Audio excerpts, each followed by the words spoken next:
C'est un vrai plaisir de discuter le professeur Luc Zimmer. Donc là, la communication, et non pas lui, est intitulé le pipeline des molécules en développement pour la psychiatrie. Alors, Luc Zimmer est professeur de neuropharmacologie à l'université de Lyon 1 et travaille au Hospice civil de Lyon, mais il est spécialisé dans tous les aspects de neuropharmacologie et d'imagerie. Il coordonne la plateforme du CERMEP, l'imagerie du vivant. Et en fait, moi, ça fait une dizaine d'années qu'on se connaît. Je me souviens parce qu'on s'est rencontrés la première fois au CFP précédent à Lyon, et c'était il y a 10 ans. Donc voilà, et on a eu l'occasion de beaucoup de collaborations, et j'ai toujours apprécié sa enfin, la manière dont il présente la pharmacologie avec les outils qu'il utilise, hein, notamment les outils d'imagerie. Et donc, il a une grande connaissance de la pharmacologie des psychotropes notamment, et aussi de tous les traitements utilisés en neurologie. Et donc, il a accepté de nous présenter. Alors, le pipeline, il va décrire, hein, le choix qu'il a fait. On en a discuté de toutes les molécules en développement pour la psychiatrie, puisqu'on vit un moment assez intéressant pour la psychiatrie. En tout cas, je pense que c'est ce qu'il va partager avec nous. Moi, je serais ravi de pouvoir débattre avec lui autour, et puis d'accueillir les questions que vous ne manquerez pas de lui poser, je n'en doute pas. Donc, à toi, Luc. Et merci une fois de plus d'avoir accepté de faire cette présentation, cette conférence. Merci beaucoup, Pierre-Michel. Merci à la Fondation fondamentale que je suis depuis quelques années et aux réunions régulières auxquelles je participe à distance avec beaucoup d'intérêt. Alors, donc, la présentation de ce jour, c'est le pipeline des molécules en développement pour la psychiatrie. C'est un sujet qui est très large et peut-être trop ambitieux parce que qui dit pipeline dit un listing exhaustif de ce qui se fait en psychiatrie et de ce qui passe chez l'homme en psychiatrie.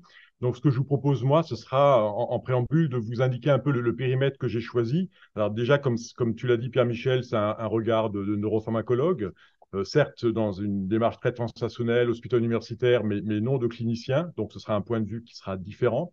Et donc, je parlerai de molécules, évidemment, mais dont certaines sont encore à des prémices cliniques, mais dont toutes n'ont pas encore accédé à la clinique et encore moins à l'AMM. Alors, le but là aussi, c'est de ne pas faire un panorama exhaustif parce que c'est impossible. Il aurait fallu, pour le coup, choisir une indication dans la psychiatrie. Le champ est évidemment, vous le savez, beaucoup trop large et ce serait un catalogue qui serait absolument indigeste pour vous. Mais je me suis quand même référencé évidemment sur la littérature scientifique, sur les essais en cours, et vous savez que le site Clinical Trial est un bon indicateur, pas tout à fait exhaustif, mais qui donne bien une vision de ce qui se fait actuellement.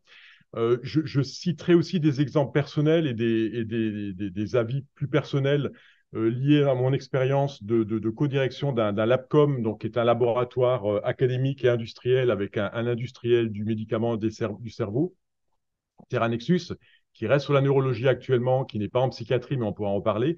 Et puis, je citerai aussi des exemples de collaboration scientifique sans conflit d'intérêt, hein, une collaboration uniquement scientifique avec Neurolixis, qui est une autre structure que vous ne connaissez pas encore, malheureusement, que les neurologues commencent à connaître, mais qui n'a pas encore franchi le saut vers la psychiatrie, malgré des molécules candidates très intéressantes.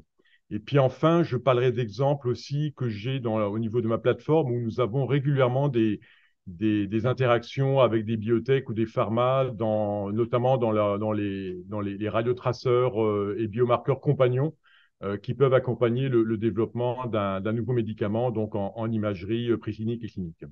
Donc voilà, ce préambule étant fixé, ben, je vous propose d'aller tout de suite de voir le menu du jour, donc en moins de 45 minutes.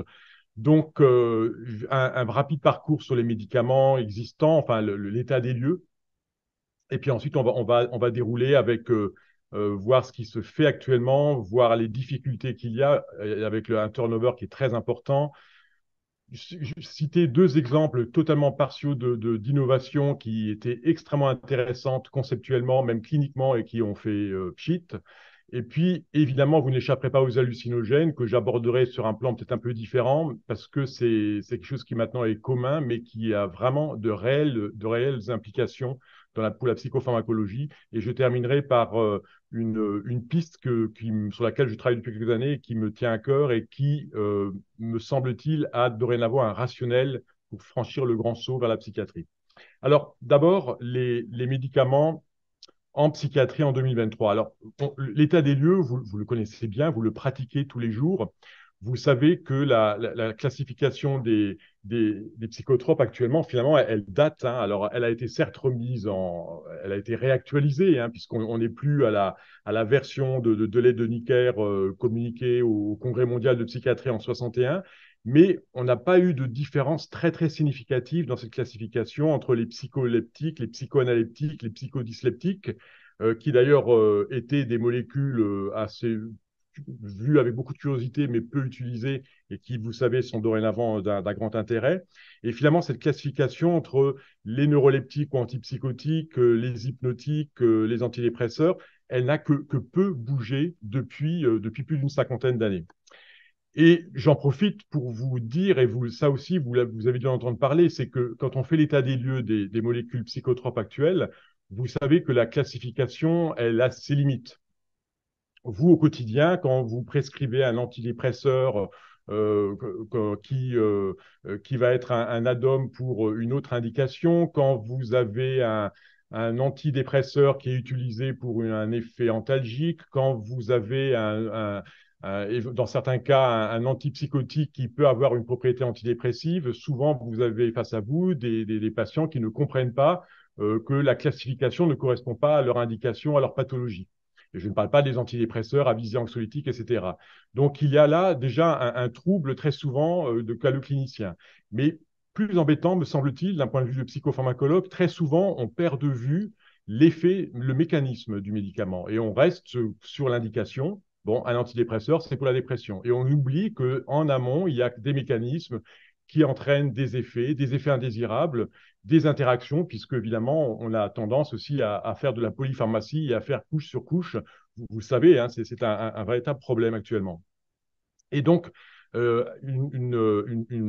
communauté internationale de la neuropsychopharmacologie a donc proposé, et je le cite parce que je sais que ce n'est pas encore bien connu dans le monde de la psychiatrie ou de la psychopharmacologie ou des internes, cette classification qui est maintenant disponible sur smartphone, qui est extrêmement pédagogique, qui a ses limites très probablement dans la prescription du quotidien, mais qui a vraiment un intérêt, cette neuroscience-based nomenclature qui est traduite en français dorénavant et qui a l'intérêt d'aborder les médicaments psychotropes que vous avez à votre disposition sous un angle un peu différent.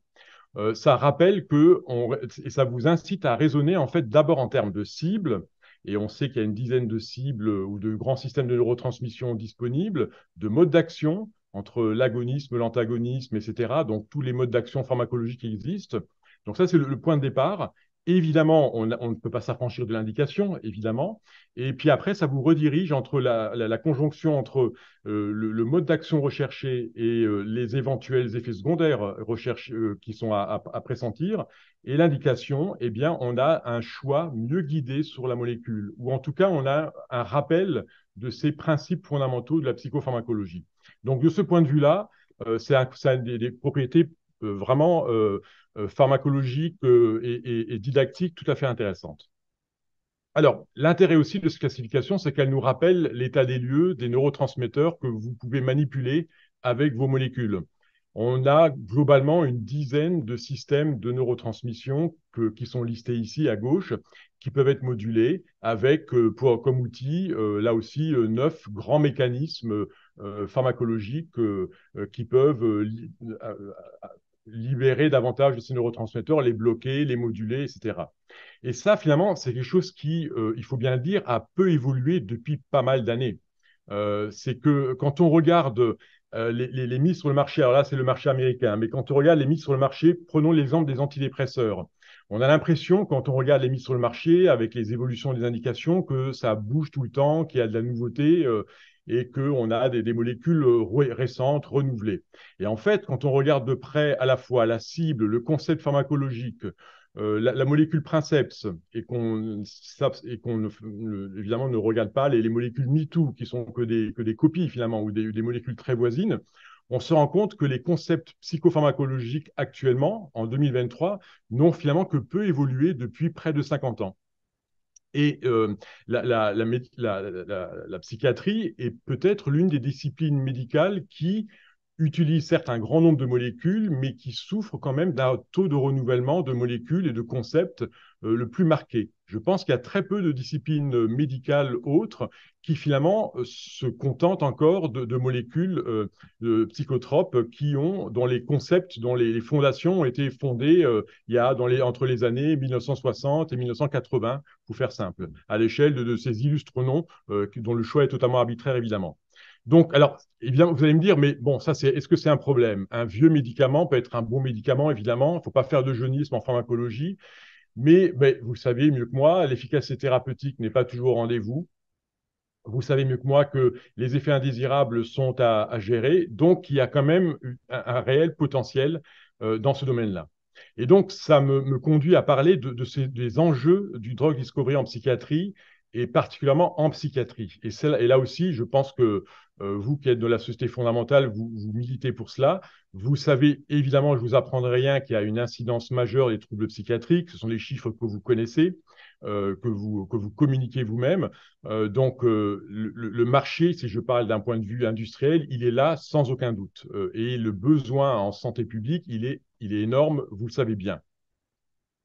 Mais vous savez aussi, vous avez suivi en tout cas que il y a eu quelques années terribles dans le domaine de la psychopharmacologie, et particulièrement l'année 2010. L'année 2010 a été vraiment marquée par l'annonce coup sur coup de beaucoup de big pharma, donc ces grands groupes pharmaceutiques, qui ont annoncé publiquement qu'ils arrêtaient la recherche ou qu'ils suspendaient la recherche dans le domaine de la psychiatrie. C'était des grands groupes qu'on ne va pas tous citer, mais ça a été vraiment annoncé entre 2010 et 2013. Ces effets d'annonce étaient réguliers. Alors certes, on produit toujours les médicaments indisponibles, mais on se désinvestit de la recherche, on arrête les centres de recherche, on se recentre sur la neurologie. L'Alzheimer peut-être a beaucoup siphonné aussi de moyens, mais sur d'autres domaines où on sait qu'il y a un taux de réussite plus important avec un marché également important. Et vous avez à l'image ici un certain nombre d'annonces qui étaient faites dans ce domaine-là, dans les médias ou dans les journaux professionnels qui parlaient du fait de ces arrêts. Et ça a d'ailleurs été un sujet d'alerte au niveau de la Société européenne de neuropsychopharmacologie, l'ICNP, qui a vraiment fait une véritable réunion de crise pour comprendre, analyser, sensibiliser, faire du lobbying, parce que clairement, il y avait un réel besoin et on ne pouvait absolument pas accepter que les partenaires industriels se désengagent de cette recherche qui fait avancer et au final met sur le marché des nouveaux médicaments. Alors, pourquoi il y a eu tant de retraits? Mais c'est qu'en fait, le taux d'échec dans le domaine de la psychiatrie et des médicaments en psychiatrie est le plus élevé, ce qu'on appelle le taux d'attrition, mauvais anglicisme, mais c'est vraiment la discipline médicale où vous avez le plus gros taux d'échec. Ici, je vous cite l'exemple de la phase 1, de la phase 2. Ce sont des chiffres qui datent d'il y a maintenant 10 ans. Ils ont peu évolué depuis.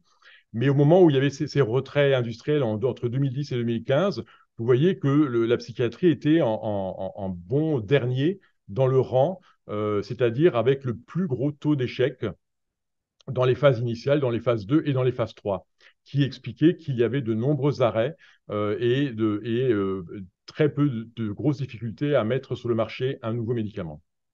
Ça a été un élément, mais il y en a d'autres finalement, on pourrait passer une heure à les détailler, ce n'est pas le sujet d'aujourd'hui, mais il y a beaucoup d'autres éléments qui sont à la fois scientifiques, mais qui vont du scientifique au sociétal, finalement, dont certains vous les connaissez bien, qui expliquent que l'innovation thérapeutique est particulièrement complexe en psychiatrie. Déjà, et ça c'est un point commun avec la neurologie, ce sont des médicaments qui doivent aller dans le cerveau. Et ce passage cérébral, ça a l'air trivial, mais on en reparlera un peu plus loin, c'est l'explication de beaucoup d'échecs, le fait que le médicament ne rentre pas bien dans le cerveau, n'aille pas sur la bonne cible ou pas suffisamment longtemps, etc. Ça, on en reparlera éventuellement. Autre point plus conceptuel, la méconnaissance physiopathologique. La psychiatrie est très probablement la discipline médicale pour laquelle on le comprend le moins, finalement. On a des concepts, des hypothèses, on parle de neurotransmetteurs, mais on reste à l'état de concept. On n'en a pas fait la preuve formelle, au contraire de beaucoup d'autres pathologies où on a une connaissance moléculaire beaucoup plus fine. Alors certes, entre le moléculaire et le clinique, il y a beaucoup d'étapes, mais malgré tout, on comprend beaucoup mieux. Et pour citer la neurologie, on a une connaissance beaucoup plus fine de la maladie de Parkinson, de la sclérose en plaques, avec des cascades moléculaires dorénavant bien connues, même si, évidemment, il manque encore des éléments pour progresser. Mais ça, on n'a pas du tout en psychiatrie. Et puis, les modèles animaux qui restent incontournables pour faire du drug discovery sont limités en psychiatrie. Certes, ils sont largement développés, ils sont largement défendus par une communauté préclinique, mais ils restent très limités d'un point de vue conceptuel. Il suffit de vous citer le cas d'une souris dépressive pour que vous compreniez, rien que dans sa formulation, qu'il y a des limites. L'absence de biomarqueurs aussi, c'est un point qui est très important. Il n'y a pas de bons biomarqueurs ou de biomarqueurs validés en psychiatrie, ou très peu. Et quand je dis biomarqueurs, c'est vraiment quelque chose qui a un niveau de validation, de robustesse, de sensibilité, de reproductibilité qu'ont les autres disciplines médicales, que n'a pas la psychiatrie. Et ça, c'est un problème tant dans le diagnostic au quotidien, mais dans la stratification des patients, dans l'inclusion de l'essai clinique, dans le suivi de l'effet pharmacologique, etc.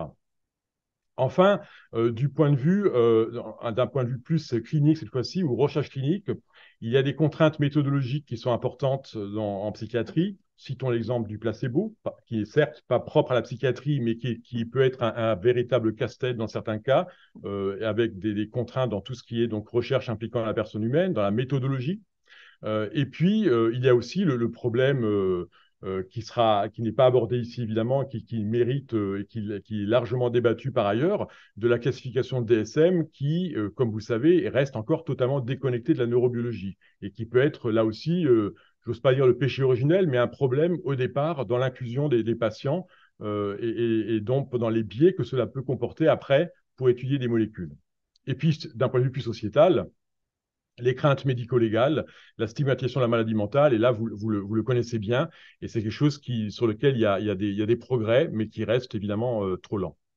Alors, au final, il y a des molécules qui sont dans les pipelines, mais quand on fait la part entre les molécules en psychiatrie versus les molécules en neurologie, ben, vous voyez, on est actuellement à autour de 18%. Donc, dans les essais cliniques actuellement, qui concernent des médicaments du cerveau, vous avez 18% de médicaments pour la psychiatrie et tout le reste, c'est pour la neurologie. Donc là, il y a un problème. Alors, je ne vais pas finir cette année avec cette dernière conférence du cycle avec un paysage trop négatif parce qu'il y a quand même un espoir. C'est que quand on regarde les chiffres, on voit un frémissement. Alors bon, un statisticien ne serait peut-être pas encore convaincu par l'allure de la courbe, mais tout de même, il y a un frémissement depuis 2016. Il y a un retour de l'intérêt et on verra les raisons, vous les connaissez sûrement déjà, hein, c'est globalement les molécules hallucinogènes dont on parlera, kétamine, psychédéliques, qui donnent un regain d'intérêt avec un renouveau que l'on voit dans les congrès de psychiatrie, clairement. Hein, il y a une émulation qu'on n'avait pas depuis pas mal d'années, quelques décennies, je dirais presque, dans le domaine en tout cas de la thérapeutique pharmacologique. Et donc, ça réémerge avec à nouveau une entrée d'industriels, de biotech qui étaient restés accrochés, de certains industriels qui historiquement restés dans la psychiatrie, et puis de big pharma qui surveillent ça de très très près et qui reviennent et qui sont prêts à racheter éventuellement une molécule prête à passer en phase 2 ou 3. C'est un changement qui est tout à fait notable dans le domaine du médicament. Alors, si on regarde d'un peu plus près les médicaments voir ce qui se fait actuellement, alors là, évidemment, j'évite le catalogue parce que ce sera vite rébarbatif et puis on aura du mal à dézoomer. Donc, on peut simplement parcourir très vite le nombre d'essais cliniques actuellement dans le monde. Alors, c'est la base de données américaine. Encore une fois, elle n'est pas complète, mais elle donne quand même une bonne estimation de ce qu'il y a actuellement dans les essais cliniques en cours de recrutement ou qui vont recruter, promoteurs industriels et académiques. Et on voit qu'il y a quand même un frémissement tout à fait notable. Je vois notamment pour la dépression, vous voyez, dans la phase 2, dans les essais en cours de recrutement, il y a actuellement 130 essais en phase 2, ce qui est quand même assez notable et qui n'a pas eu lieu depuis longtemps. Donc on sent que dans le pipeline, il y a un grand nombre de protocoles en phase 2 C'est tout à fait notable cela par rapport à il y a quelques années. En schizophrénie, c'est un peu plus discret, mais on verra que la schizophrénie peut-être bénéficie moins, pour l'instant en tout cas, de l'effet de l'appel d'air, kétamine et psychédélique. Mais malgré tout, il y a un type de frémissement. Alors, si on essaye de tenter, et j'ai fait des choix absolument partiaux et incomplets avec certaines grandes cibles que vous voyez ici, bah, vous voyez que certaines cibles, ça bouge très très vite. Entre une première recherche il y a quelques mois et une actualisation il y a quelques jours, bah, on voit déjà qu'il y a certaines cibles qui sont mortes, qui ont été abandonnées. Donc, il est difficile là de faire une synthèse. On peut peut-être tenter une synthèse avec pas mal de leaders d'opinion qui ont cette démarche-là et qui, je pense, est une bonne approche pour finalement résumer un petit peu ce qui se fait actuellement. Dans le domaine de la schizophrénie, depuis pas mal d'années, les industriels et les académiques, en fait, ils restent sur le modèle de l'antipsychotique actuel, c'est-à-dire système dopaminergique, blocage des récepteurs D2. Ça reste une base conceptuelle parce que ça montre des effets, hein, évidemment, même s'il y a des limites dans ce type de manifestations négatives, mais c'est globalement, ça a des effets. Et donc, les approches à la fois académiques et industrielles sont en grande partie des molécules, donc des cibles au départ, qui vont tourner autour de cette neurotransmission et qui vont moduler cela. Ça va de systèmes glutamatergiques qui sont suivis de très près dorénavant, des récepteurs muscariniques, un ciblage plus postsynaptique, des interneurones GABAergiques. Alors, je ne vais évidemment pas vous le détailler, ce serait trop long et ce ne serait pas assez focalisé. Il faudrait faire un focus sur une indication précise. Mais clairement, c'est une démarche qui est suivie de près en schizophrénie et ça explique un certain nombre de molécules candidates qu'on avait vues auparavant. Si je prends l'autre exemple, et on va se limiter à deux grandes indications de la dépression, l'approche actuelle des industriels est un peu différente et les académiques, on est moins dans, la modulation du système sérotoninergique ou noradrénergique, qui est quand même le socle avec les ISRNA de la thérapeutique actuellement. On est plutôt dans une approche qui est par région d'intérêt, et c'est lié au fait qu'il y a des progrès tout à fait significatifs avec des systèmes que vous connaissez ici, hein, avec des systèmes RTMS, de stimulation cérébrale profonde, que vous pratiquez ici, le sismothérapie, etc., qui, par le biais de l'imagerie, peuvent donner des indications sur les régions d'intérêt qui bougent. Alors, c'est très descriptif, c'est vrai, mais c'est souvent un point de démarrage conceptuel pour ensuite focaliser sur les systèmes de neurotransmission, voire les molécules qui auront des patterns d'activation similaires. C'est une démarche qui est un peu différente dans le domaine de la dépression et qui a été d'ailleurs synthétisée récemment dans un Lancet. Même si pour l'instant, ça ne marche pas très bien, puisque sur la liste que je vous ai présentée tout à l'heure, ben, je peux quasiment mettre, pas ma main à couper, mais au moins un ongle, que il y a un certain nombre des molécules que je vous ai citées qui vont s'arrêter, malheureusement. Comme beaucoup, il y en a certaines qui sont encore intéressantes, mais on en a déjà certaines qui sont déjà arrêtées dans ce domaine-là.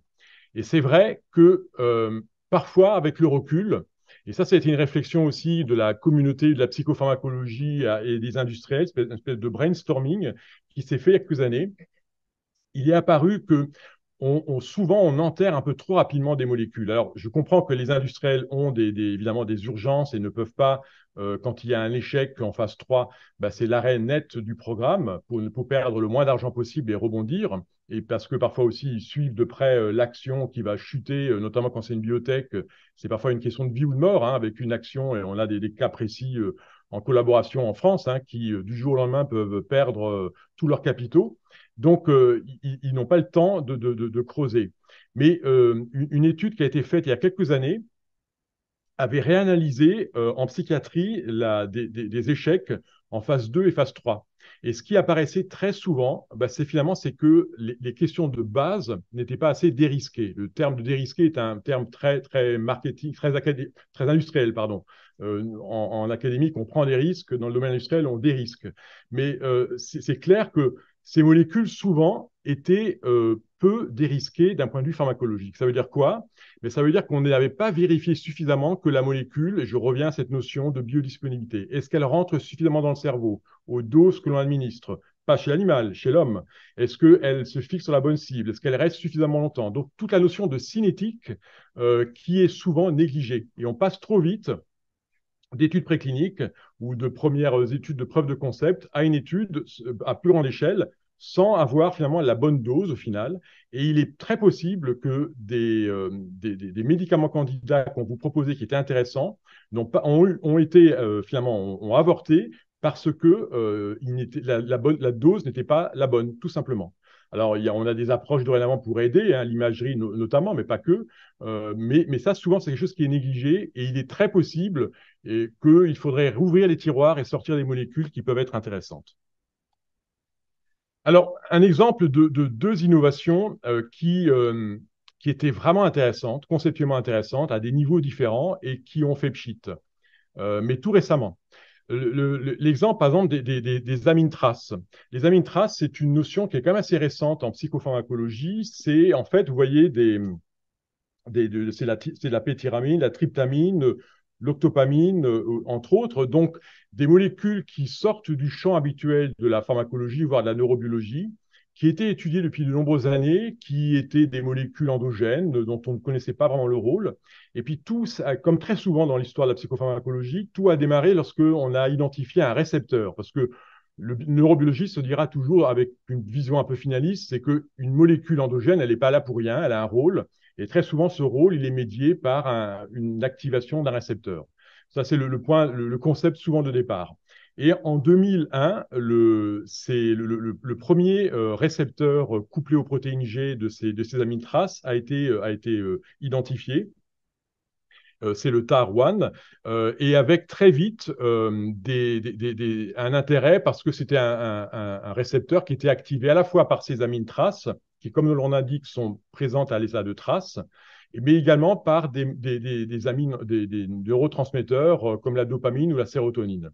Et puis, ce qui a aussi beaucoup donné des arguments, et je vous la fais très courte parce que c'est beaucoup plus évidemment étayé que mon raccourci ici, mais la localisation a interpellé aussi, tant chez le rongeur que chez l'homme, puisqu'il y a des localisations qui étaient dans des régions très dopaminergiques, très sérotoninergiques, qui sont des régions qui intéressent les mécanismes de la schizophrénie, les mécanismes de la dépression. Donc, il y avait un faisceau d'arguments qui font qu'il y a eu un développement de molécules qui ciblent ces récepteurs TAR1, avec des études précliniques tout à fait encourageantes, avec donc une approche vraiment différente sur des récepteurs tout à fait inédits et qui avait pour but donc de moduler plus finement cette neurotransmission. Donc, qui était a priori plutôt présenté comme des add-ons sur un traitement, mais en modulant favorablement tant la système dopaminergique que sérotoninergique. Et donc, il y a eu Ulatoron qui a été une molécule proposée par un consortium de Japonais, Sumitomo Pharma et Otsuka Pharmaceutical, qui est comme souvent avec une iconographie très, très riche et très alléchante, prétendait déjà guérir le Parkinson, la schizophrénie, la dépression. Et avec quand même un effet accélérateur très important, c'est que la FDA a accepté une procédure de validation accélérée avec un premier résultat qui était encourageant, qui était donc publié en 2023, certes avec une co-auteur académique industriel, mais tout de même avec des résultats qui étaient encourageants. Et puis 2023, vous le voyez, eh bien, les deux essais de phase 3 ont montré que ça n'avait pas d'effet significatif versus placebo dans l'indication de la schizophrénie. Et donc, ça a été game over, ça a été arrêté très, très vite. Et là, malheureusement, la molécule est enterrée et la piste pharmacologique éventuelle, qui peut-être était le fait d'une molécule qui n'était pas à la bonne dose ou dans la bonne forme pharmaceutique, eh bien, est peut-être abandonnée. Et c'est peut-être une piste qu'on abandonne un peu vite parce que plus aucun industriel n'osera investir là-dessus après l'abandon du collègue. Un autre exemple qui nous concernait plus parce qu'on était vraiment très intéressé par cette cible à Lyon et on a développé un radiopharmaceutique pour pouvoir être un biomarqueur compagnon. Donc, c'est une cible que vous connaissez, qui est plus classique, hein, dont on sait que c'est une des composantes de l'effet du spectre réceptoriel de certains antipsychotiques. C'est les 5-HT6 qui ont la particularité d'être spécifiquement cérébraux, d'avoir un effet qui est bien connu, bien documenté, qui va agir indirectement sur la neurotransmission GABAergique et moduler par ce biais-là, par les interneurones, la transmission cholinergique et glutamatergique, et avec des effets sur la cognition qui étaient tout à fait significatifs. Et avec là aussi des études précliniques qui étaient extrêmement encourageantes, des premières études cliniques chez le sujet Alzheimer qui étaient encourageantes aussi, mais là aussi, qui, à notre grand désespoir, a été arrêté. Ça a été au départ une molécule de GSK, une autre molécule de Lundbeck, repris par deux biotech, Avineuro et Axovan, qui ont levé, Axovan par exemple, qui a levé près de 315 millions de dollars en quelques jours au Nasdaq, et c'était ça en 2000, en 2015, je crois, et ça fait pchit. C'est-à-dire que les deux structures, elles ont disparu quasiment du jour au lendemain, lorsqu'il y a eu publication des études de phase 3 avec des effets. Alors, c'était pour le coup dans l'Alzheimer, mais c'était avec une composante très psychiatrique, hein, c'était tout ce qui était cognition et troubles psychiatriques du sujet âgé en MCI. Et donc, résultat absolument décevant. Au moment où les anticorps anti-amyloïdes se plantaient les uns après les autres également. Donc, il y avait eu beaucoup d'espoir et un investissement fou et une attente énorme. Et donc, ça a été finalement la mort pour l'instant de cette cible qui, à mon sens, aurait quand même un intérêt. Mais oui, donc c'est des exemples, et on en a d'autres, hein, où il peut y avoir beaucoup d'exemples, des levées de fonds extraordinaires, l'implication de beaucoup de centres de recherche et d'hôpitaux, et puis ça s'arrête du jour au lendemain. Alors, finalement, si on essaie de positiver, parce que là, pour l'instant, je vous présente un paysage qui n'est quand même pas très, très encourageant, mais en fait, et sans surprise, parce que j'imagine ceux d'entre vous qui avaient participé à des congrès en psychiatrie récemment, vous avez eu immanquablement des sessions concernant les psychédéliques, et que je vais présenter sous la forme plus large des hallucinogènes. Alors, les hallucinogènes, on ne va pas trop jouer sur les mots, mais ça a une importance tout de même. C'est un terme assez générique qui va, qui va couvrir finalement ce qu'on appelle des psychédéliques-like, mais qui ne sont pas des molécules psychédéliques. C'est des molécules dissociatives, hein, la kétamine, le MDMA, la scopolamine, l'ibogaïne. Et puis, on a les vrais psychédéliques qui, eux, ont des mécanismes tout à fait différents, hein, qui sont très sérotoninergiques. Et ceux-là, c'est des dérivés comme le LSD, le DMT, la psilocine, hein, qui est le principe actif de la psilocybine, que vous connaissez tous. Donc ça, c'est un domaine qui est vraiment en explosion, réellement. Et avec peut-être beaucoup d'attentes des cliniciens et sûrement une frustration, on en reparlera, mais avec de réels espoirs d'un point de vue psychopharmacologique. Alors, je ne vais pas vous refaire l'histoire des psychédéliques, mais c'est romanesque, hein, on pourrait en parler des heures, avec notamment cette invention inopinée d'Albert Hoffmann, hein, donc un pharmacochimiste d'un industriel suisse qui, le 19 avril 1943, par mégarde, se prend quelques microgrammes de LSD qu'il venait synthétiser dans son labo, probablement un contact oculaire, et puis commence le premier trip de l'histoire du LSD. Rentre à vélo, décrit cela dans ses livres et ses nombreuses conférences, et donc c'est le Bicycle Day, et tous ceux d'entre vous qui utilisez le LSD de manière récréative, vous vénérez tous le Bicycle Day, qui est célébré dans le monde entier tous les 19 avril 1900 de chaque année. Et donc ce LSD, vous savez qu'il il a eu un démarrage très rapide, puisque la firme avait compris qu'il y avait un potentiel en psychiatrie, et donc ce LSD était proposé, le Délyside, à tous les centres au niveau international qui étaient intéressés. Beaucoup de travaux, hein, des milliers d'articles ont été publiés avec des indications autour du LSD, et puis tout s'est arrêté. Je la fais très courte, hein, parce qu'il y a eu à un moment une trop large diffusion. Il y a eu la molécule qui a été appropriée aussi par le mouvement de contre-culture hippie. C'était les années 70 aux États-Unis, et donc un arrêt très brusque, très brutal de l'utilisation de ce LSD qui a été et qui a encore ce statut de molécule totalement interdite. Et avec là aussi l'histoire d'utilisation du LSD dans des fins militaires. Le fantasme aussi, c'est un article de Paris Match 1961 qui parlait de péril pour l'humanité. Donc vraiment une peur complètement irrationnelle d'une molécule dont, je vous rappelle, la toxicité est quand même très, très limitée. Mais ça a été donc l'arrêt complet des travaux. Et ça a repris donc récemment. Et il y a quelques articles qui font date, notamment des articles 2015 dans le BMJ où quelques chercheurs disent clairement, et en 2015, vraiment, les psychédéliques, ils étaient sous le radar, franchement. On les voyait avec un peu un regard curieux. mais vraiment, il n'y avait pas encore du tout de pertinence clinique. Et certains ont osé dire qu'il faudrait les légaliser à nouveau parce que c'est sûrement un intérêt, il faut réouvrir les travaux et retravailler là-dessus.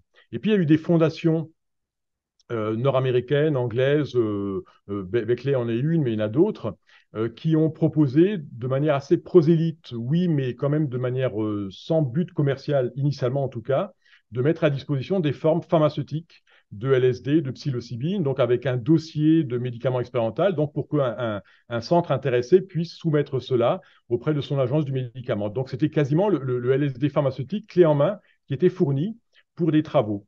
Et puis, cette société, c'est au départ, qui était une société un petit peu underground, Burning Man, Nevada, c'est structuré et c'est dorénavant des vrais congrès autour des psychédéliques. L'ICNP, d'ailleurs, a des sessions dédiées aux psychédéliques. Donc, il y a toute une science, une communauté scientifique et médicale qui s'est vraiment structurée autour des psychédéliques.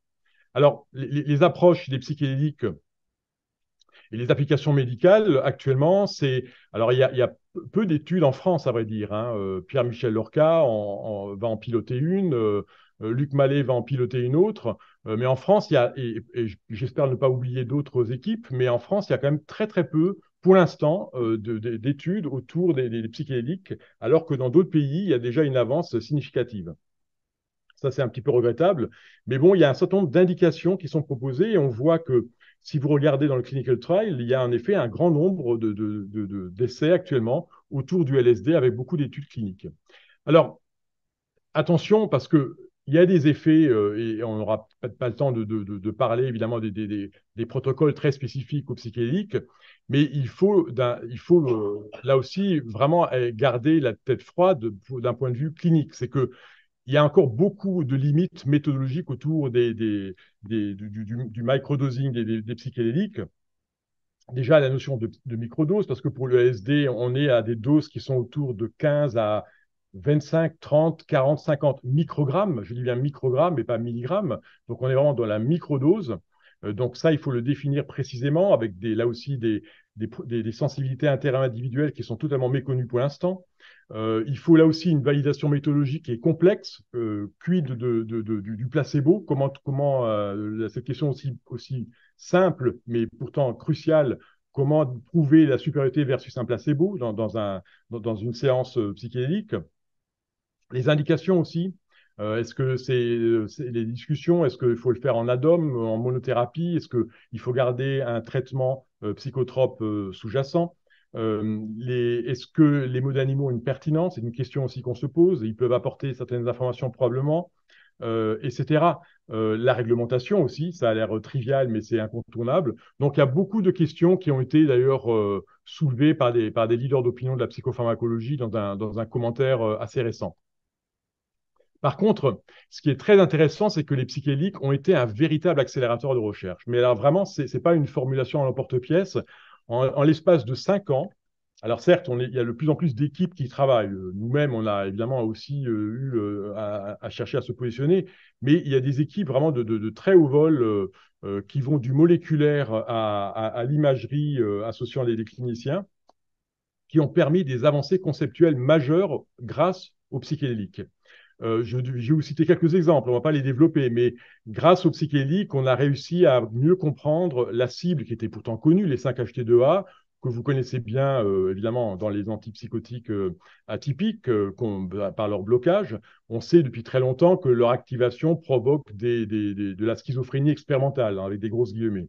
Mais ça a été maintenant décortiqué beaucoup plus finement. Et on a pu mettre en évidence, par exemple, des récepteurs avec des localisations intracellulaires qui étaient insoupçonnées. On a aussi maintenant des informations sur la plasticité que peut avoir ce LSD. Et puis, l'imagerie a beaucoup apporté aussi avec des réseaux qui sont éteints, le réseau en mode par défaut, et puis d'autres connexions qui se font avec une plasticité qui reste justement et qui peut expliquer justement cette expérience psychédélique et les conséquences que cela a avec toute la psychothérapie qui suit. Donc, on sait que le LSD et la psilocybine peuvent, dans des conditions bien déterminées, remodeler vraiment le cerveau. avec un certain nombre de cibles et de mécanismes qui sont très très bien connus. Et vous voyez, c'est toujours des articles, d'ailleurs des articles de très haut vol, hein, mais très récents, qui ont permis de progresser sur cette recherche-là. Et puis ça va au-delà, parce que les psychédéliques, on sent déjà qu'il y aura leurs limites. Rien que dans l'organisation des soins, dans l'indication, ça ne pourra pas concerner évidemment tous les patients de la psychiatrie. Mais par contre, ça ouvre un champ un champ qu'on appelle ce qu'on appelle les psychoplastogènes. C'est une mauvaise traduction, il n'y a pas encore le terme français bien adapté à ce stade-là, mais en fait de molécules psychédéliques non hallucinogènes. Et là, il y a beaucoup de travaux qui sont en cours, qui vont des travaux de chimistes à des travaux de pharmacologues à des travaux de psychiatres, pour justement s'inspirer de ce que l'on connaît des molécules psychédéliques et en faire des médicaments candidats qui agiront au niveau pour des indications mieux contrôlées. Alors, je le passe vite, le temps passe. La kétamine, c'est une autre histoire qu'on pourrait largement développer aussi. Là aussi, la kétamine actuellement, elle a évidemment ses limites.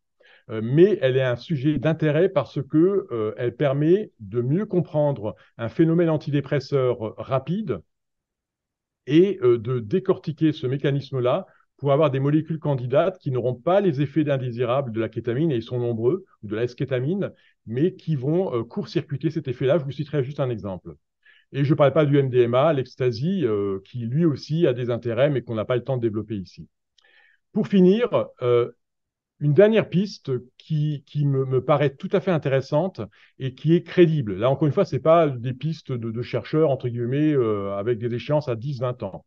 La psychopharmacologie dite de précision. En fait, elle a été aussi bien médiatisée par le prix Nobel de 2012 de Kobilka et Lefkowitz, qui sont ceux qui ont le mieux étudié les récepteurs couplés aux protéines G. Donc, prix Nobel de chimie, c'est deux médecins de formation, biochimistes, qui ont décodé le mieux et qui ont donc obtenu ce prix Nobel. Et Lefkowitz a développé ensuite, et il a monté d'ailleurs sa société dans ce domaine-là, le concept de bias d'agoniste. Enfin, en tout cas, il a contribué à rendre populaire ce concept de bias d'agoniste. Et le terme de bias d'agoniste, à mon avis, dans le domaine de la psychopharmacologie, il est encore très peu connu. Et pourtant, quand vous regardez la littérature, il y a de plus en plus de travaux qui y sont consacrés. Le bias d'agoniste, c'est quoi? En fait, ce sont des molécules qui vont cibler, et je prends l'exemple des 5-HT1 qui est notre sujet de travail, mais qui vont cibler, une molécule va cibler un récepteur 5-HT1A, mais pas n'importe lequel. Les récepteurs 5-HT1, pour citer cet exemple, qui sont couplés à des protéines, un certain nombre de protéines intracellulaires. Ça, c'est le premier bias d'agoniste. L'autre, qui est chimiquement très très proche, il va, lui, cibler toujours les mêmes récepteurs avec une très grande finesse, et il va activer une autre cascade intracellulaire. Et on sait que ces cascades intracellulaires ont des localisations cérébrales souvent différentes. Et on sait donc qu'en activant, et là on arrive à de la psychopharmacologie de précision, en activant des sous-régions cérébrales, et ça c'est le rêve qu'on peut avoir en psychiatrie, on peut activer pour certains processus une région corticale, on peut activer une région qui est plus sous-corticale en fonction des processus cognitifs que l'on veut activer, que l'on veut contrôler, que l'on veut moduler. Donc on a là ce que les médicaments actuels ne savent pas faire, puisqu'ils tapent sur tout et ils vont provoquer des effets moteurs. Prenons l'exemple des antipsychotiques, hein, ils ont des effets bénéfiques au niveau de la dopamine corticale, mais des effets de blocage triato qui s'apparentent à un Parkinson. Eh bien, là, on a la possibilité, et ça a été montré hein, par des études précliniques, en imagerie, et avec déjà des preuves de concept qui sont passées chez l'homme en neurologie, avec des molécules antidyskinétiques qui ont le même principe et qui fonctionnent très bien. Tout l'enjeu maintenant est de passer au niveau de la psychiatrie. Et là, il y a des pistes tout à fait intéressantes. Je vous citais l'exemple de la kétamine, qui est maintenant un exemple et qu'on a décortiqué dans son mécanisme. Vous savez que la kétamine, ça va bloquer les récepteurs NMDA, c'est la voie d'entrée, mais ça, c'est que la voie d'entrée, c'est le petit bout de la lorgnette. Le mécanisme, il est après. C'est quand il y a la désinhibition GABAergique qui, à son tour, va provoquer au niveau cortical, c'est très cortical, une libération de glutamate au niveau cortical qui va stimuler des récepteurs AMPA qui, eux, vont avoir les effets antidépresseurs probablement liés à des effets de neurogénèse qui sont connus là aussi pour la fluoxétine et d'autres antidépresseurs. L'intérêt mais là, vous savez qu'il y a des effets indésirables.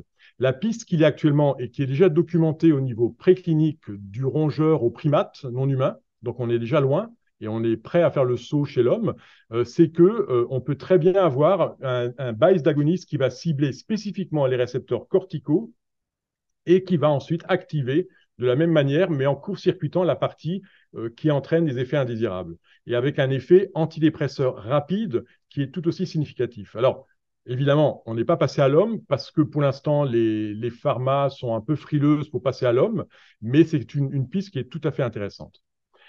Donc voilà, donc je pense que mon temps est passé. Donc c'était un rapide survol au pas de charge des possibilités qu'il y a actuellement. C'est clair que pendant des années, la psychopharmacologie se contentait de reparler d'hypothèses monoaminergiques et c'était toujours la même chose. Et les congrès étaient désespérément peu intéressants, j'ose dire, d'un point de vue psychopharmacologique, parce qu'on n'inventait rien. Et là, il y a eu vraiment un dynamisme, mais pas une illusion, un vrai dynamisme récent grâce aux hallucinogènes au sens large, avec la kétamine, les psychédéliques. Certes, pour les cliniciens, bon, c'est encore frustrant parce que ce n'est pas encore des molécules qu'on pourra utiliser demain, mais ça ouvre un champ de recherche qui est vraiment tout à fait inédit. Et je crois que là, on aborde une ère de la psychopharmacologie très, très riche et qu'on suivra de près avec, à terme, j'espère, le pipeline qui sera à nouveau rempli. Je vous remercie pour votre attention. Merci beaucoup, Luc. Peut-être on va pouvoir discuter. Donc, merci vraiment de cette présentation et effectivement qui cible bien les avancées, les éléments actuels hein, autour du développement des médicaments. Alors moi, j'ai tout un tas de remarques et de questions, mais peut-être qu'il y en a déjà parmi l'auditoire. Si quelqu'un veut lancer une question, alors il y a Monsieur Urbach qui a applaudi, mais je ne sais pas si c'est une question. Par contre, je vois Bruno qui lève la main. Donc vous avez des applaudissements, Monsieur Zimmer, de Monsieur Urbach, mais Bruno Aouizerat va poser une question. Bruno, à toi. Merci beaucoup. Merci pour cette super présentation. Je voulais te demander, en fait, il y a deux points. D'abord, bon, la dernière partie, notamment sur le récepteur 5-HT1 et la rapidité d'action.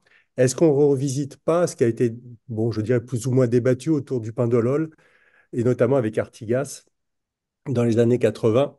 Ça, c'est le premier point. Et l'autre point, c'était par rapport aux stratégies de développement. Et je voulais avoir ton avis parce que par moment, je ne comprends pas très, très bien. C'est-à-dire, on voit qu'il y a certaines cibles qui sont finalement partagées entre plusieurs pathologies. Tu citais notamment la sous-unité alpha-7 des récepteurs nicotiniques de l'acétylcholine, le système endocannabinoïde avec les inhibiteurs des enzymes de dégradation de l'anandamide. Pourquoi finalement on cible ensuite une pathologie précise et pourquoi on n'opère pas un développement parallèle puisque ce sont des cibles pharmacologiques partagées? Oui, alors Deux merci pour cette questions de question. champs différents. À toi, Luc. Oui, alors le pindolol, c'est vrai, ça a été un grand champ d'Artigas qui est resté préclinique avec des études cliniques, mais qui ont été au final décevantes, alors que conceptuellement, elles étaient étayées. Mais alors là, c'est la molécule, en fait, qui était insuffisamment spécifique et surtout qui avait pas, qui était certes un agoniste pas aussi fin que ne le sont les bêta-agonistes, mais qui surtout ne ciblait pas des régions spécifiques. La grande différence, c'est que ce sera là, pour le coup, un pindolol très spécifique d'une région corticale, notamment, en fonction du choix de la molécule.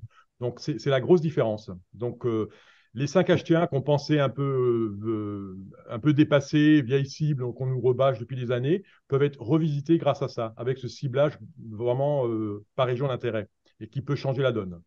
Et puis ensuite, pour la stratégie, oui, alors malheureusement, il faut toujours distinguer, et quand on discute et quand on échange avec des scientifiques du monde, notamment industriel, il y a des stratégies qui sont tout à fait intéressantes et qui sont très larges, à l'image finalement de la classification RDoC, hein, qui sont des supports neurobiologiques communs et partagés et qui sont conceptuellement très intéressants. Mais vous savez que le RDoC, bon, bah, malheureusement, il n'a pas pris hein, pour l'instant. Et on revient après au DSM. Alors, je simplifie à l'outrance, mais le DSM est aussi le positionnement des indications, du nombre de patients, du marketing. Et très souvent, ce qu'on entend dans les équipes de R&D industrielles, des pharma en tout cas, c'est que ce n'est pas toujours la science qui pilote, c'est parfois aussi le positionnement, le marketing à court terme, Ouais, je ce comprends. que n'ont pas les biotech. Bien Donc c'est sûr. une réponse qui n'est pas très scientifique, je le reconnais bien. Non, non, mais Une merci. autre question. Merci beaucoup, Luc. Une question de Dr Boisis qui avait levé la main. Oui, merci beaucoup pour cette passionnante conférence. Oui, ma question a été traitée partiellement. En fait, je me posais la question, à votre avis, est-ce que ce retard de l'avènement de nouvelles molécules a été causé par la perte temporaire d'investissement dans les protocoles visant des entités catégorielles au faveur de la recherche et tout de l'investissement qui a été mis en place pour développer les AirDoc? Est-ce que c'était pas une 15 ans c'est des 15 ans qui ont retardé les recherches visant une molécule pour une pathologie, par exemple? Oui, alors ça, pour le coup, je n'ai pas d'avis tranché. C'est un sujet qui est débattu entre experts. J'avoue ne pas avoir d'effet tranché, pour le coup. La question est intéressante. J'avoue ne pas avoir de réponse, clairement. C'est une hypothèse qui peut Oui, c'est une hypothèse. Après, on peut pas réécrire l'histoire, mais effectivement, les investissements qui ont été faits ont entraîné la poursuite. Alors, les AirDoc, hein, il faut bien garder en tête que c'était quelque chose qui a été lancé par Thomas Inzel, notamment, et Bruce Cuthbert, il y a 15 ans, plus de 15 ans, et en fait, avec l'idée d'avoir une autre chose que la classification du DSM. Mais en fait, il faut garder en tête que ça a été vraiment utilisé comme un outil d'incitation de stratégie de recherche aux États-Unis et pas forcément une classification et probablement qu'un outil qui n'est pas forcément adapté à toutes les situations qu'on peut rencontrer. Donc en fait, il y a vraiment des débats parce que on constate que ça a été un très très incitatif sur les gros financements institutionnels américains avec des conséquences, mais sans qu'on puisse dire si ça en aurait été autrement, si ça n'avait pas été cette initiative, parce qu'il y a eu des résultats, mais pas des résultats aussi satisfaisants que prévus. Donc en Ouais. fait, on peut vraiment s'interroger.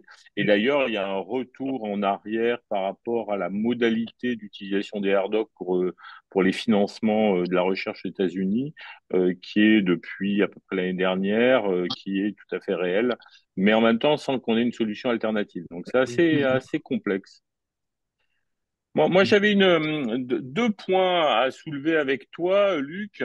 La première question, c'est comme tout bon pharmacologue, tu nous as vanté la monothérapie, et en fait, le développement de tous les add-ons, hein, tous les produits se développent en add-ons, ce qui est quand même intéressant et en fait qui pose, bon, on a déjà discuté de ça ensemble, des questions de est-ce que c'est de la pharmacologie, est-ce que c'est du positionnement un peu différent, et c'est parfois difficile à comprendre qu'on utilise des produits en add-on et qu'on les développe en add-on, alors que l'orthodoxie pharmacologique nous dit bah, plus on associe, moins on sait ce qu'on fait, même si c'est Oui. probablement quelque chose qui n'est pas tout à fait réel. Et la deuxième question, c'est est-ce que tu penses que les bias agonistes sont intéressants pour essayer d'identifier, puisqu'on voit bien qu'on va être plus précis sur le récepteur couplé avec des phénomènes intracellulaires particuliers. Mais est-ce qu'on peut pas utiliser l'identification de ces phénomènes intracellulaires particuliers pour une exploration type biomarqueur qui, dans ce cas-là, parce que en fait la question reste toujours la même, c'est-à-dire qu'on aura un effet plus spécifique, mais tant qu'on n'a pas stratifié les patients, on aura probablement un risque d'un bruit de fond colossal parce qu'on aura des patients assez hétérogènes en termes de physiopathes. Et est-ce que c'est une piste qui permettrait de développer des biomarqueurs? Oui, alors la première question, le fait que beaucoup d'essais en effet récents avec des molécules a priori innovantes sont en ADOM et ne sont pas en monothérapie, c'est vrai. Alors il y a une réponse qui peut, dans certains cas, qui est une réponse, on va dire, plus scientifique, parce que il y a beaucoup de stratégies, comme je disais, notamment la schizophrénie, qui cherchent à moduler des systèmes de neurotransmission qui sont des valeurs sûres, entre guillemets, et dont on cherche à moduler l'efficacité, idéalement pour avoir peut-être des niveaux de réponse plus adaptés et avoir moins de pharmacorésistants. Donc, il y a un certain nombre d'arguments qui peuvent apparaître. Mais je pense que malheureusement, dans ce domaine-là, c'est souvent, là aussi, une question de stratégie et de choix et de prise de risque a priori plus limitée avec peut-être une niche sur des sujets qui sont déjà polymédicamentés. Alors ça correspond aussi à une réalité, hein, parce qu'avoir un sujet naïf sans traitement, bah, c'est quand même un peu difficile à trouver. La fin thérapeutique est quand même très complexe en psychiatrie. Donc c'est souvent ce type de positionnement qui a priori serait avec un risque plus limité pour un positionnement plus facile. Mais en fait, ça complexifie beaucoup, comme tu le dis, l'évaluation, le fait qu'il peut y avoir des interactions. Oui, oui, non, c'est vrai. Ce sont des choix qui ne sont pas toujours facilement compréhensibles. Je suis bien d'accord. Et en effet, la psychopharmacologie propre serait plutôt d'avoir une molécule, d'en rajouter une autre. Mais ça, malheureusement, c'est parfois un peu hors sol comme démarche. Après, pour les bias agonistes et le fait qu'ils puissent contribuer eux-mêmes indirectement à faire des biomarqueurs, c'est une démarche, oui, qu'on a. Parce qu'en fait, les bias agonistes, par l'imagerie notamment, mais ça pourrait être aussi des approches pharmacologiques, à dose, cette fois-ci à dose pharmacologique, ils peuvent là aussi permettre, a priori, de mieux comprendre des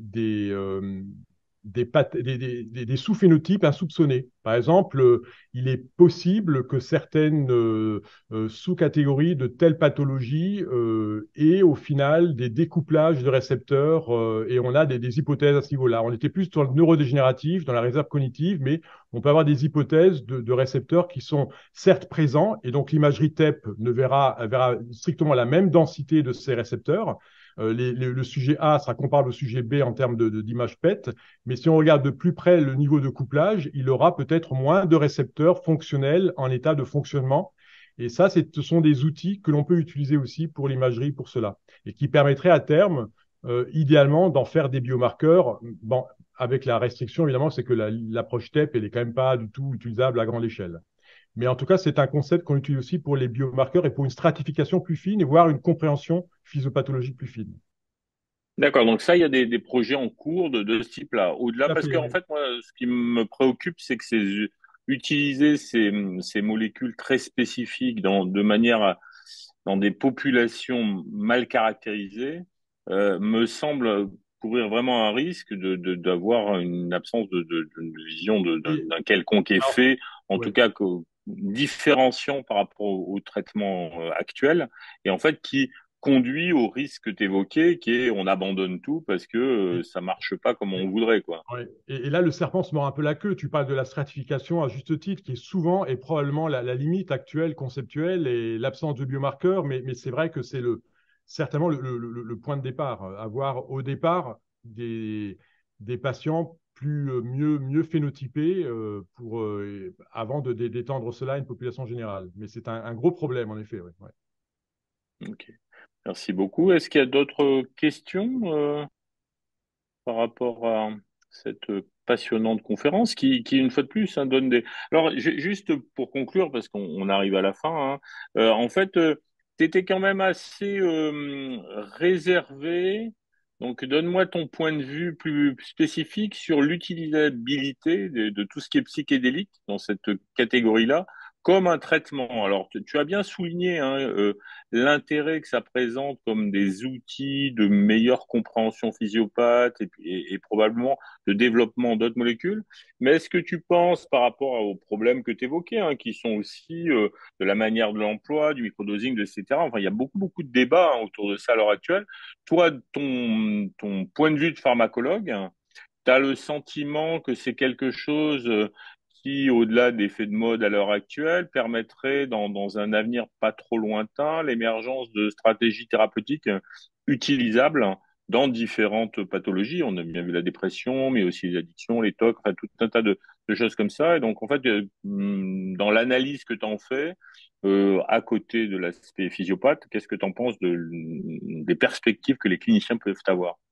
Ben, le pharmacologue te répondra que actuellement, l'utilisation des psychédéliques avec tout l'environnement de set and setting qui est, qui est une révolution organisationnelle que doit avoir un service de psychiatrie, à l'image un petit peu de la eskétamine, hein, qui finalement, semble-t-il, ne démarre pas toujours bien, notamment, mais pas uniquement, mais pour des raisons d'organisationnel, de fil actif de sujet. Donc, c'est transposer cela, c'est-à-dire une prise unique, un suivi de quelques heures ou de plus de 12 heures avec une équipe qui est associée, puis ensuite des séances de psychothérapie qui suivent. C'est un modèle qui est quand même complexe à mettre en œuvre, me semble-t-il.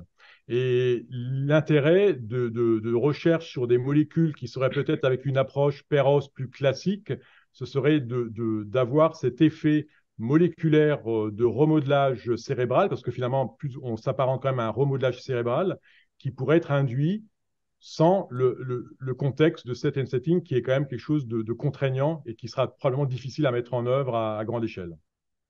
Avec une vraie interrogation, c'est savoir quelle est la part respective du remodelage et du setting, on va dire, qui est l'élément, qui pourrait être un des éléments Exactement. importants de l'action des psychédéliques, qui reste Qui reste fort un... débattu. Exactement. Ok. Merci beaucoup. S'il n'y a pas d'autres questions, non, je n'en vois pas. Donc, bah, je remercie une fois de plus le professeur Zimmer pour son apport. Le professeur Le Boyer, bien sûr, pour avoir tout organisé comme d'habitude. Bon, alors, t'oublies pas de bien ranger l'ordinateur, hein, Marion, et tu laisses pas de désordre dans la salle. T'es à Lyon, fais attention, ils sont À très, Lyon, très, ils sont très rangés, il n'y a pas de problème. ouais, ils sont très rangés. Fais gaffe qu'ils te Je ferment pas voulais juste, la porte à clé. je voulais juste dire que c'était donc la conférence de clôture de cette session 2023 sur l'innovation en psychiatrie. Un grand merci d'avoir lancé du coup la piste de la psychopharmacologie de précision, parce que ça me permet d'introduire, vous le savez tous, le sujet de la conférence, les conférences 2024, qui sont donc un super programme avec vraiment les leaders du domaine en psychiatrie de précision. Et donc, on vous donne rendez-vous le 10 janvier prochain. Je ne sais pas si vous avez tous déjà reçu les affiches et les flyers de la conférence avec Leanne Williams, qui est celle qui a lancé le domaine de la psychiatrie de précision avec un livre très, très, très connu sur le sujet et qui vient nous faire la première conférence introductive. Donc, on a vraiment des orateurs formidables l'année prochaine, comme cette année d'ailleurs. Et donc, je vous invite à revoir les conférences de cette année qui sont sur le site de la Fondation si vous en avez manqué quelques-unes, et puis à nous rejoindre donc dès le 10 janvier. Et en attendant, je vous souhaite de très belles fêtes de fin d'année et un très beau début d'année. À très bientôt.